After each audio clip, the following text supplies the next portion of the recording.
Salam berjumpa kembali Bapak Ibu Saudara-saudari, sahabat-sahabatku yang terkasih.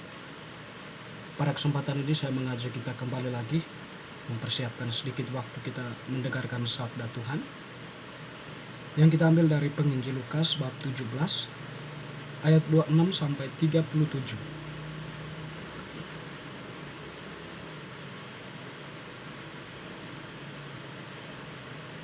Dan sama seperti terjadi pada zaman Nuh, demikian pula lah halnya kelak pada hari Anak Manusia. Mereka makan dan minum, mereka kawin dan dikawinkan, sampai pada hari Nuh masuk ke dalam bahtera. Lalu datanglah air bah dan membinasakan mereka semua. Demikian juga seperti yang terjadi di zaman Lot. Mereka makan dan minum, mereka membeli dan menjual, mereka menanam dan membangun. Tetapi pada hari Lot pergi keluar dari Sodom, turunlah hujan api dan hujan belerang dari langit, dan membinasakan mereka semua. Demikian halnya kelak pada hari di mana Anak Manusia menyatakan dirinya. Barang siapa pada hari itu datang di peranginan di atas rumah dan barang-barangnya ada di dalam rumah, janganlah ia turun untuk mengambilnya. Dan demikian juga orang yang sedang di ladang, janganlah ia kembali. Ingatlah akan istri Lot. Barang siapa berusaha memelihara nyawanya, ia akan kehilangan nyawanya. Dan barang siapa kehilangan nyawanya, ia akan menyelamatkannya. Aku berkata kepadamu, pada malam itu ada dua orang di atas satu tempat tidur, yang seorang akan dibawa dan yang lain akan ditinggalkan. Ada dua orang perempuan bersama-sama menghilang, yang seorang akan dibawa dan yang lain akan ditinggalkan. Kalau ada dua orang di ladang, yang seorang akan dibawanya dan yang lain akan ditinggal. Kata mereka kepada Yesus, "Di mana Tuhan?" Katanya kepada mereka, "Di mana ada mayat, di situ kerumunan burung nasar." Demikianlah sabda Tuhan. Terpujilah Kristus. Bapak Ibu Saudara-saudari, bacaan hari ini tentu masih merupakan kelanjutan dari bacaan hari kemarin, yaitu tentang kedatangan kerajaan Allah. Jadi Yesus menggambarkan kerajaan Allah itu tidak jauh-jauh amat, tetapi dia mengajak para pendengarnya atau orang Farisi yang bertanya kepadanya untuk melihat dirinya. Bahwa dalam seluruh perjalanan Yesus bersama murid-muridnya dan juga dalam setiap ajaran yang disampaikannya, serta melalui tindakan-tindakan Yesus, di situ sudah memberikan oleh Yesus gambaran tentang kerajaan Allah, di mana ada banyak orang yang bertobat dan percaya kepada Allah, percaya kepada Yesus.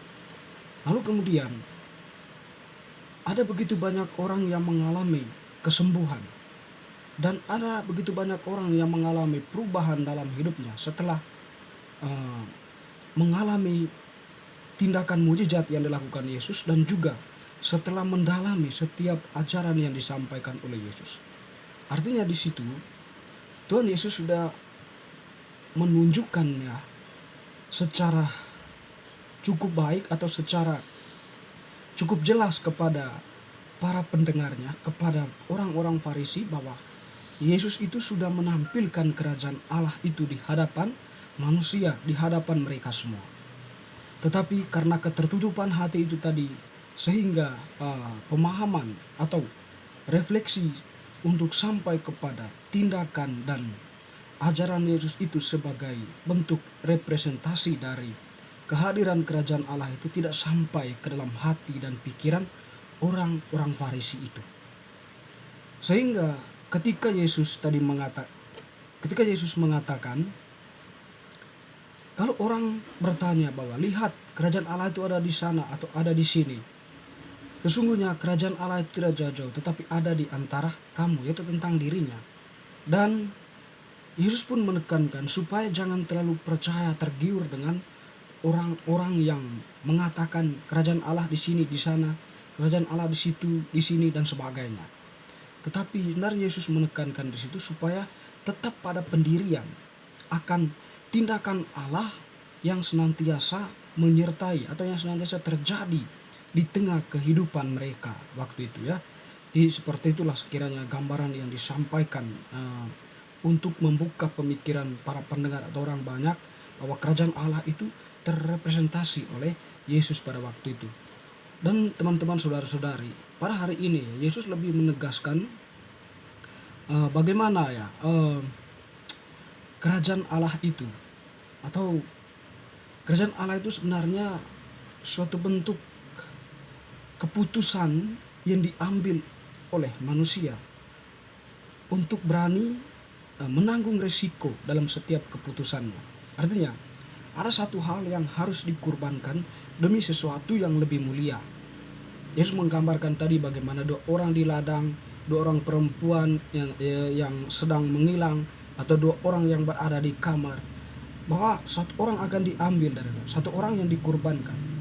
Jadi Yesus pun sampai pada sebuah pernyataan bahwa barang siapa memelihara nyawanya, ia akan kehilangan nyawanya, dan barang siapa kehilangan nyawanya, ia akan menyelamatkan nyawanya. Artinya situ suatu bentuk pengorbanan. Jadi pengorbanan dalam hal ini tentu pengorbanan demi sebuah nilai yang mulia, atau dalam hal ini kebenaran kerajaan Allah itu.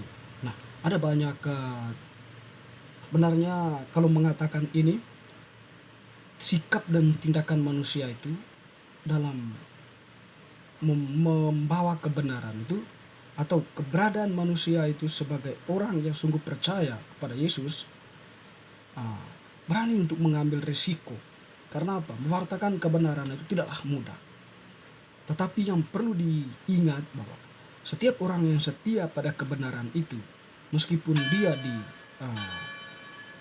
tidak diterima atau diusir, bahkan dibunuh demi kebenaran, pada saat itu orang itu sungguh-sungguh mengalami kerajaan Allah itu, meskipun bukan saat di dunia ini tetapi pada saatnya di dunia yang akan datang. Dan situlah Kristus hadir sebagai hakim dalam arti tertentu yang menghakimi orang itu, lalu kemudian membawanya masuk hidup bersama dia dalam kerajaan surga, kerajaan Allah yang nyata.